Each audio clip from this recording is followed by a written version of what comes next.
day that we're going to talk about Apollo. The last day that we're going to talk about Apollo.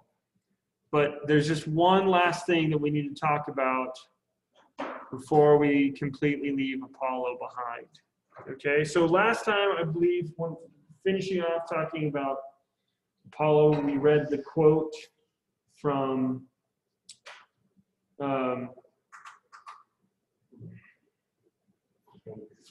Eugene Cernan. We talked about Apollo 13, but we talked about the quote from Eugene Cernan, the quote of, as we now leave, we leave in peace, and as we hope to return with peace and hope for all mankind, something like that. Okay. We have not gone back to the moon since Apollo 17. Okay. Eugene Cernan was the last human to leave his footprint on the surface of the moon. He was a really cool guy. Here is him. Here is he. That's a better way to say that. Eugene Cernan. It's him with the Gemini capsule on top of the Titan rocket. That's when he joined the astronaut corps. Elijah?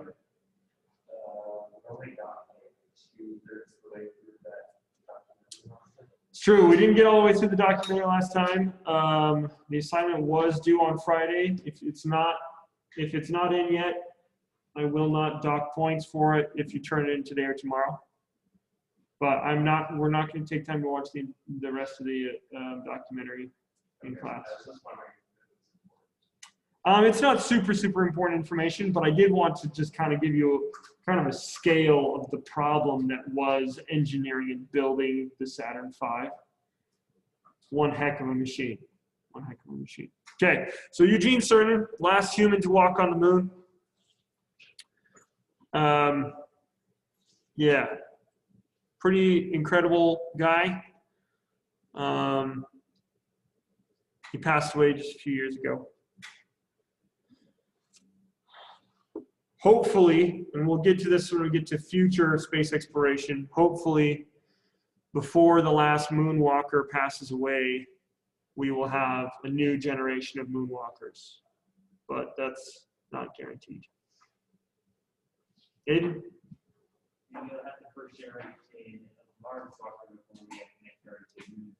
More than likely, people will walk on the moon again before we have people walking on the surface of Mars. Getting to Mars is just a much more difficult problem. Okay. All right, so the last man to walk on the moon, Eugene Cernan. There was one more mission in the Apollo program.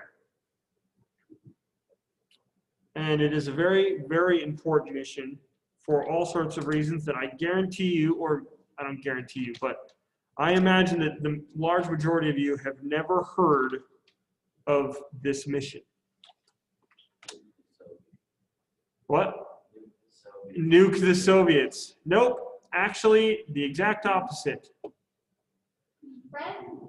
Be friends with the Soviets. This is Apollo-Soyuz. Apollo-Soyuz. Okay? The Apollo-Soyuz mission was an international collaboration between the United States of America and the Soviet Union. You have to remember that this was in the 70s, mid-70s. These two nations were literally pointing nuclear warheads at each other every second of every day. Okay? But the scientists said, you know, our countries hate each other, but we don't really care. You have a spacecraft capable of putting people into orbit. we have a spacecraft capable of putting people into orbit. Let's put them into orbit and rendezvous and dock them together. Okay? Here is so that's obviously an artist's rendition. Here is an image of a replica of the two spacecraft docked together. Man, you can really tell that you USA The Soviet Union looks very like, just like they do it.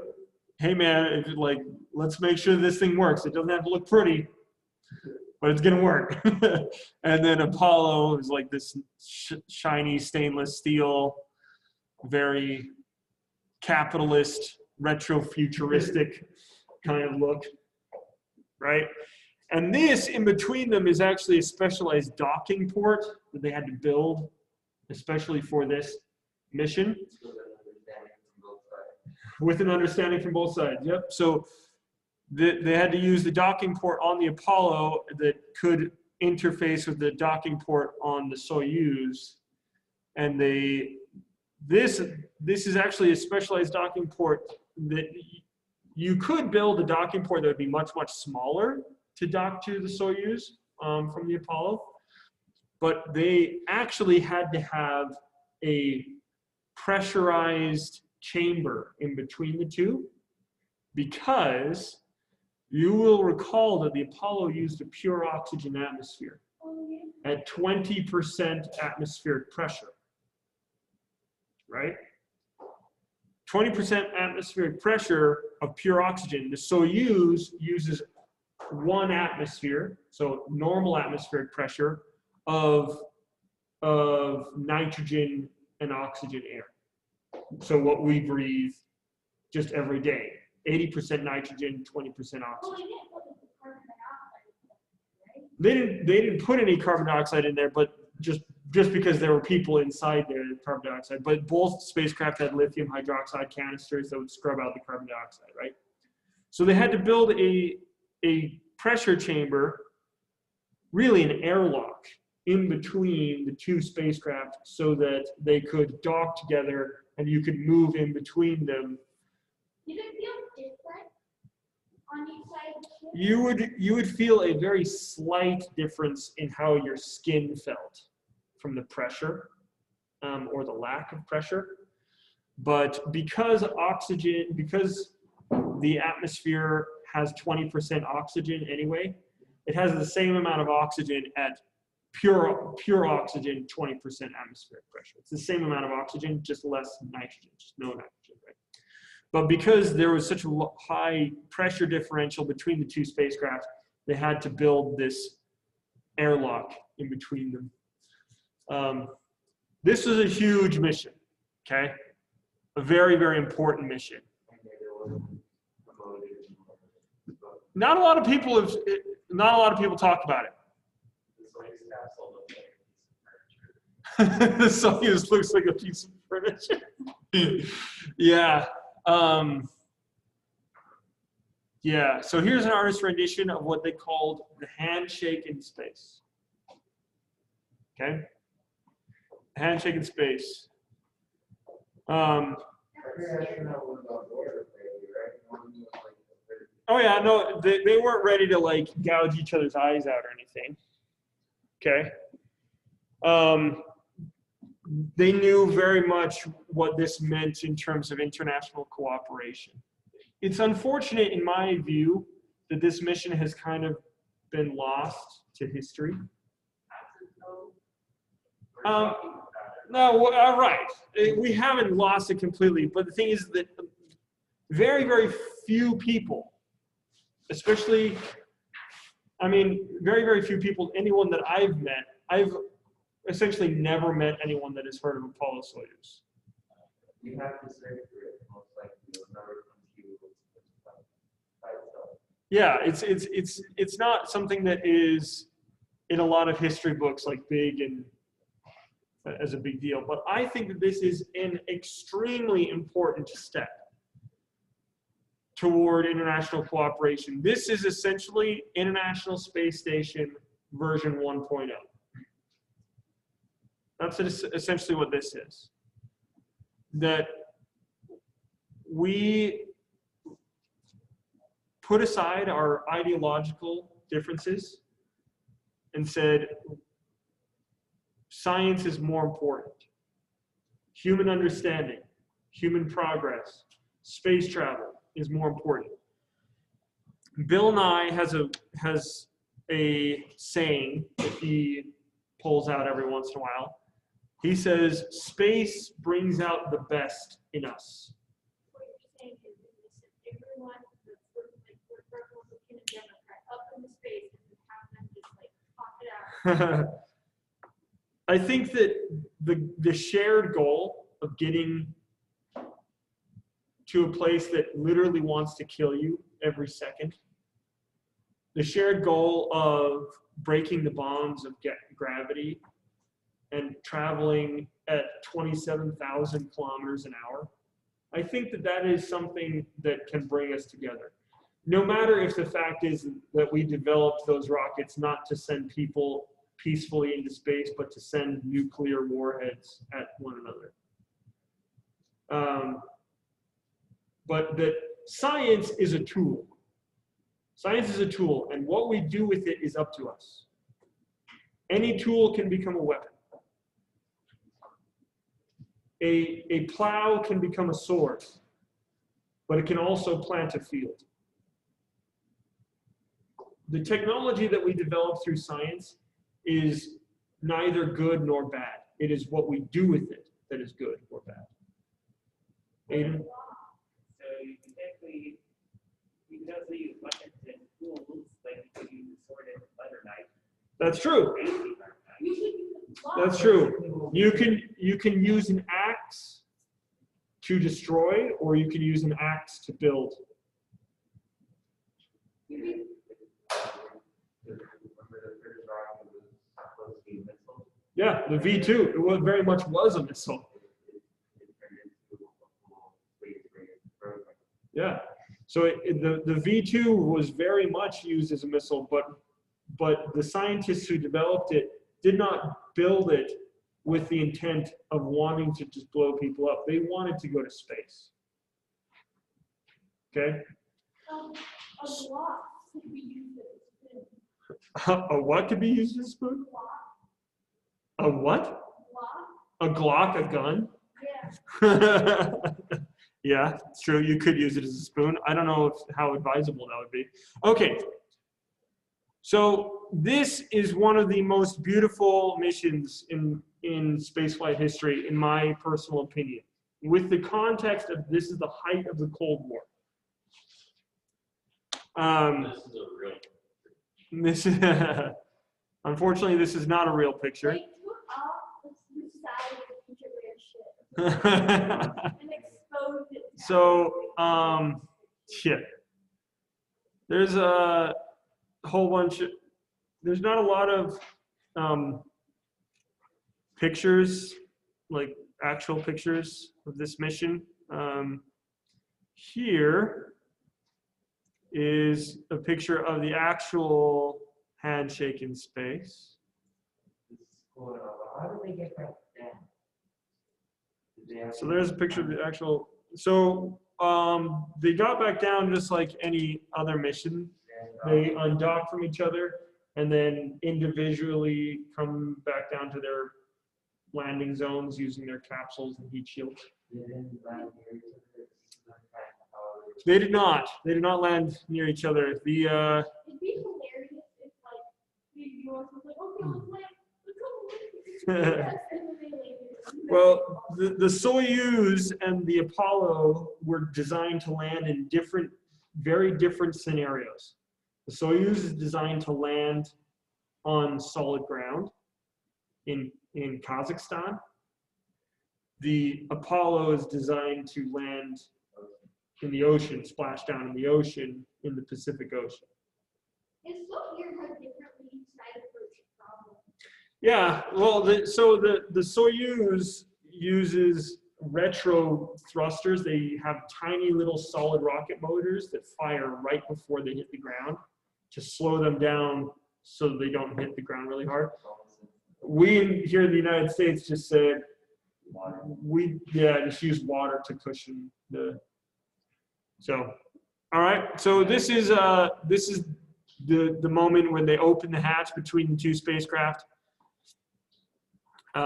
Astronaut Stafford and the cosmonaut, I forget his name. That was the commander of the Soyuz. They have to learn Russian and English. So I believe that both crews were.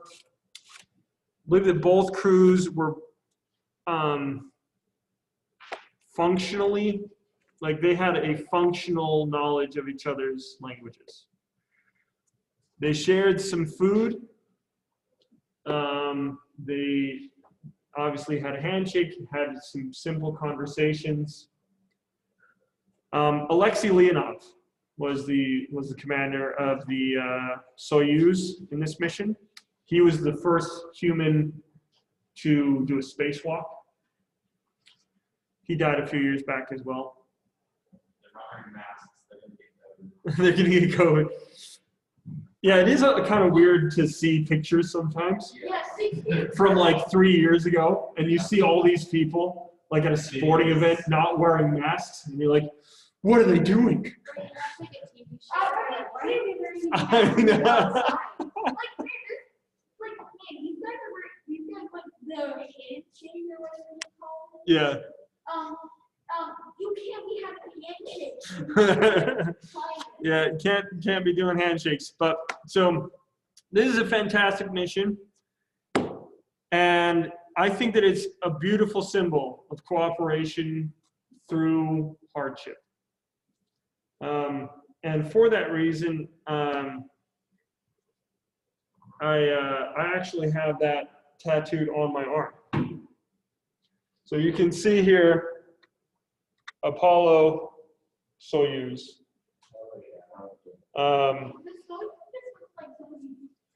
So that's part. I would say probably the main part of my sleeve on my arm is the Apollo Soyuz. I'm gonna make it like a whole sleeve. Well, it's gonna go down to here. I don't know if I'm gonna do a full. The problem is I don't want to shave my arms, and my hair is too dark and thick to have a full sleeve down to my wrists without shaving my arms. It's space stuff. Yeah, I just don't want to shave my arms or wax my arms. What? Beauty is pain. Yeah, I mean, there's that. I don't know. I will consider it. I will consider it. I've really thought about it. What? Yeah, just right here. My dad always had the worst saying. And I would say, pain and weakness of being the Oh gosh. Yeah, I've thought about doing the phases of Venus as drawn by Galileo down my forearm, right there. But I don't know. We'll see. We'll see what I do. Yeah, what's up, Philip? I don't know if there's any recording of the conversation. That's a great question. It looks like the cosmonaut is something done to be asked about. And he's like shooting like little balls in his chest. Give me launch codes, comrade. Let's see here. Apollo Soyuz test program audio recording. Yep, there's a lot. Holy crap. They have audio from the entire mission. 4 hours, 3 hours. So they have 19 files. All of them are over 3 hours long. Oh no, they're all here.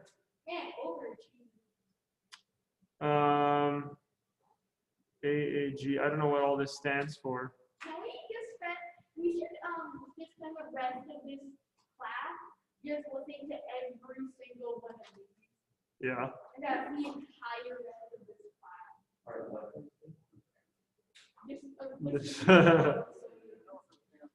Надеюсь, что Вадим, будучи расстроганным, может быть, уступит мне еще несколько часов работы, но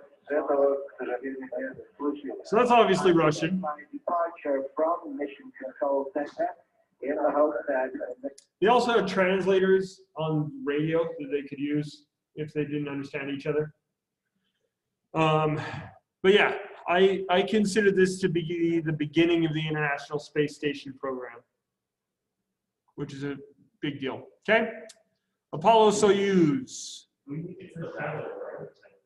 What? Yeah, we use the shuttle to build the space station, and the Soviets used a rocket called Proton.